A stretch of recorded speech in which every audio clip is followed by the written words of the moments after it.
When I first came to Congress, when Mr. Hoover was elected president, I was elected the same year. So I served the 4 years during Mr. Hoover's time, and all during the time, of course, Mr. Roosevelt was in, and Mr. Truman. And the first 10 or 15 years I was in Congress, 10 or 12 years, times were very hard. And people were in distress. Millions of people unemployed. Then we had all kinds of relief work, you know, that the leaf raking started back during that time. And we had people wanting jobs all the time. Well, you say the government ought to do something. What do you think the government ought to do?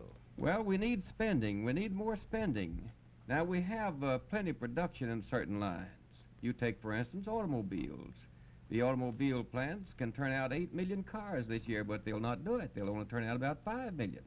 So we don't need more money for expansion of automobile production, but we need more money among the masses of the people to buy production. We need spending among the masses. By doing that, you help the low-income groups, and you allow them to keep money that's now going for taxes, and they will immediately spend that. It'll go into the channels of business and trade and industry and help the whole country. Hard money policy has gone entirely too far. The first 6 months of 1953, they were terrible, and they were devastating to the people.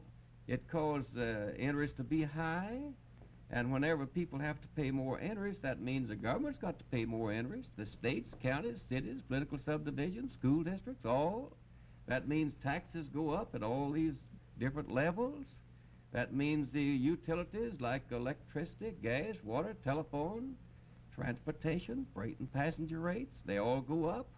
That means that more money that the average John Q. public receives every payday, more of that money will go for interest and services, and less of it he'll be able to spend for comforts and necessities of life.